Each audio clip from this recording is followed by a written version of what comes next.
Es un día con muchas repercusiones, sobre todo en el ámbito político, el día después de las elecciones presidenciales con la victoria del flamante presidente electo Alberto Fernández, las conclusiones, el análisis político, bueno, en este caso con Noelia Barral Grijera, nuestra compañera, en este momento está allí en el móvil. Noelia, ¿cómo estás? Muy buenas tardes.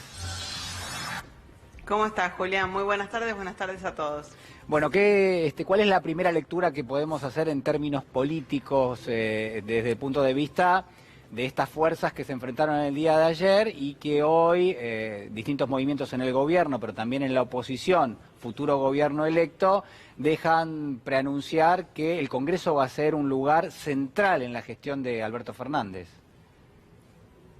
Sí, efectivamente, hay una primera lectura que dejaron los resultados de anoche, que tiene que ver con la cantidad de diputados que va a sumar Mauricio Macri a partir del 10 de diciembre, después de la remontada que logró entre las PASO y la elección general de ayer. En principio logra sumar 9 diputados más a los que ya tenía previsto ganar si repetía los resultados de las PASO, y eso deja a Juntos por el Cambio con 119 diputados. Recordemos que la Cámara está integrada por 257 legisladores y el quórum se logra con 129. Así que 119 no es un número para nada desdeñable. Hace un ratito estuvo Mauricio Macri reunido con algunos de sus delegados o alfiles en el Congreso de la Nación. Bueno, lo que más trascendió es lo que dijo allí Elisa Carrió, que anunció que el año que viene nuevamente tiene intenciones de retirarse de la política partidaria. Esto ya había sido anunciado por Elisa Carrió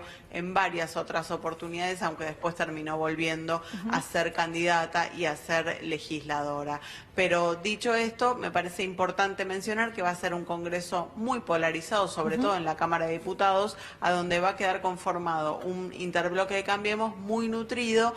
Hay que ver, por supuesto, si la tensión electoral, la tensión ya no electoral, política interna de Cambiemos, logra ser de alguna forma tramitada dentro de ese interbloque y mantienen a Mauricio Macri como referente político, o si esa tensión termina haciendo que el interbloque se desgrane en 2 o más sectores, con lo cual perderían el número que acaban de lograr. No creo que sea algo que vayamos a saber muy temprano en lo que viene, digamos, de esta negociación política. Me parece que sí es una tensión que habrá que ir siguiendo y que se va a ir tramitando en los próximos meses. Luli Trujillo te saluda. Con respecto a los jefes de bloque, ¿se sabe quién será el que encabece a los dos más importantes y también quién va a presidir la Cámara de Diputados? Bueno, la presidencia de la Cámara de Diputados, sin lugar a dudas, va a recaer sobre Sergio Massa. Hay una tradición en la Cámara de Diputados.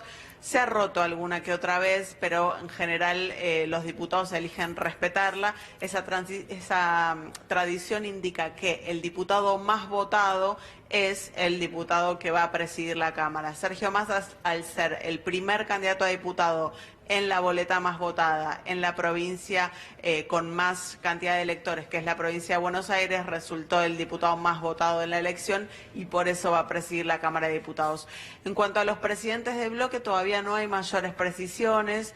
Seguramente va a haber algunas tensiones porque están entrando a la Cámara algunos dirigentes que van a tener aspiraciones de conducir bloques o conducir interbloques. Seguramente Mario Negri, que acaba de revalidar su banca en Córdoba, tendrá intenciones de continuar al frente tanto del bloque de la UCR como del interbloque Cambiemos, pero probablemente Alfredo Cornejo, gobernador de Mendoza, que también acaba de lograr un resultado muy bueno. Alfredo Cornejo había perdido por muy poquito, pero había perdido en las PASO como candidato a diputado nacional y ahora remontó la elección y logró dar la vuelta con una mayoría muy holgada. Así que seguramente va a llegar a la Cámara de Diputados también con intenciones de tener algún lugar de importancia. Y en el peronismo pasa algo parecido con varias figuras que están ingresando, aunque en el peronismo, por supuesto, el verticalismo y el ordenamiento que pueda charlar con el resto de los diputados, el presidente electo Alberto Fernández, va a tener mucho que ver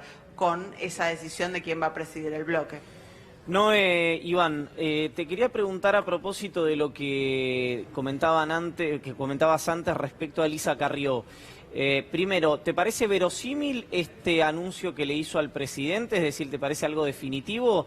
Y segundo, en relación a esto, ¿qué pasaría en caso de que efectivamente Carrió haya dicho la verdad y se retire de la actividad política e institucional con los diputados y las diputadas que responden a ella?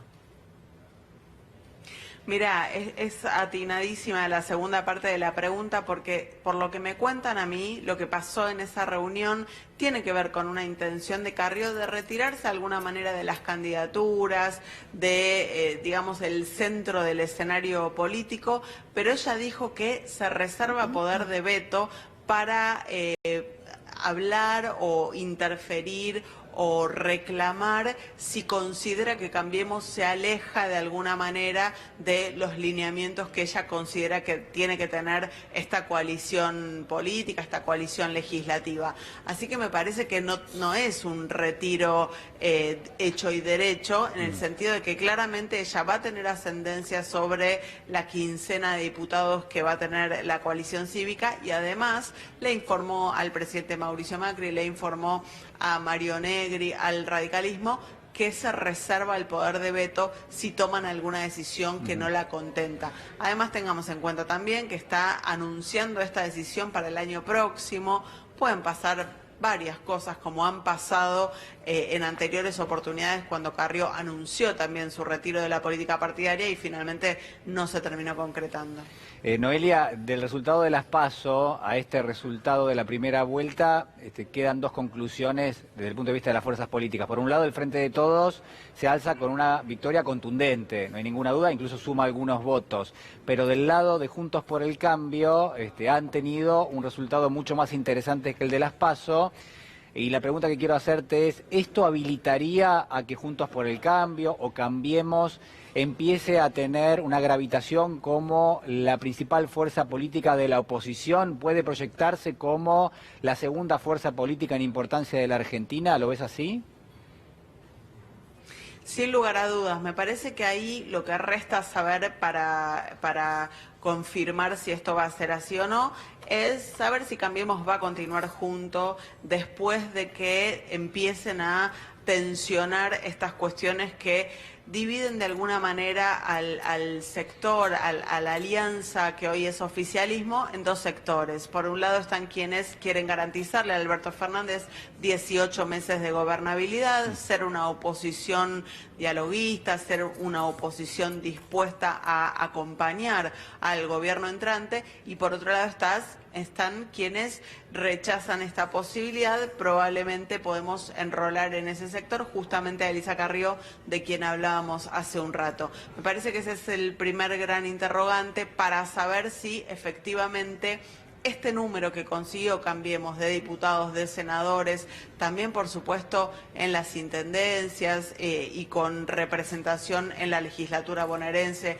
y en los distintos consejos deliberantes, va a ser efectivamente el número que vemos hoy o si se va a dividir. Si es el número que vemos hoy, sin lugar a dudas, es la principal fuerza de la oposición, pero además es una fuerza de la oposición con poder, porque 119 diputados es un número para nada desdeñable a la hora de discutir en la Cámara. Ahora, Noé, ¿hay alguna señal que uno pueda advertir de cuál va a ser ese comportamiento? Porque vos lo que comentabas recién es una serie de diputados y diputadas que quieren darle una suerte de periodo de gracia de 18 meses al gobierno, colaborar y sentarse a conversar políticas públicas. Pero quien conduce eso, por lo menos hasta el momento, es el presidente de la Nación. Digamos, ¿hay margen de autonomía de los diputados con el presidente? Sería una novedad. Y es cierto que quien conduce en este momento es Mauricio Macri, también es cierto que desde el 10 de diciembre va a estar en el llano y hay que ver cómo se reorganiza eso. Y además hay diputados que fueron electos, sin ir más lejos, el viceministro del Interior, Sebastián García de Luca, que es un hombre de Emilio Monzó, Emilio Monzó, un dirigente que se siente afuera del armado de Cambiemos, que él lo dice en términos futboleros, dice: yo soy un jugador con el pase libre, porque hace 2 campeonatos que no estoy en la cancha, en el sentido de que no participó del armado electoral, en esta elección no fue candidato, entonces dice: yo tengo el pase libre. Hay otros que se sienten en la misma sintonía. Es cierto que hoy el que conduce es el presidente, pero me parece que vamos a tener que ir viendo, sobre todo proyecto por proyecto, cada uno de los temas que ponga a consideración del Congreso Alberto Fernández, cómo se van dando estos realineamientos y estos agrupamientos, y ver si efectivamente el presidente tiene la muñeca necesaria para conducir un bloque con posiciones tan disímiles o con posiciones que cubren un espectro muy amplio del arco político.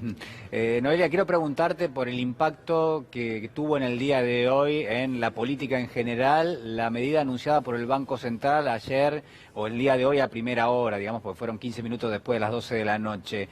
¿Cuáles fueron las lecturas que se hicieron en el gobierno y también en la oposición?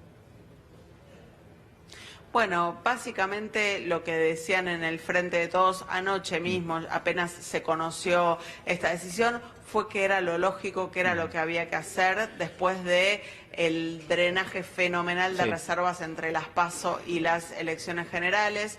Lamentablemente, decían, debería haber sido tomada antes esta decisión, pero bueno, por lo menos llegó, y llegó en un momento oportuno después de lo que había sido el masivo retiro de depósitos del jueves y el viernes. Y en el caso del gobierno también hay una sensación de alguna manera es lo que había que hacer, no había otra posibilidad. Lo que hoy le faltó responder, me parece a mí, al presidente del Banco Central, Guido Sandleris, es por qué no fue tomada antes esta decisión, ¿no? Porque la verdad es que la salida masiva de reservas y depósitos se venía plasmando desde hace varios días. Bueno, de hecho se le preguntó y Sandleris dijo prácticamente lo mismo que había dicho hace una semana y hace un mes y hace un año, es decir, que el Banco Central quiere preservar el valor de la moneda, pero la verdad es que no hubo una respuesta, creo que a todas luces, y en función de lo que hoy cayeron las reservas, que cayeron 100 millones contra los 1.700 que cayeron el día viernes, bueno, queda claro que el Banco Central podría haber administrado de otra forma las divisas justamente que forman parte de las reservas. Noelia Barral Grijera, muchísimas gracias por el contacto con nosotros. Un placer, chicos. Gracias, un beso. Gracias.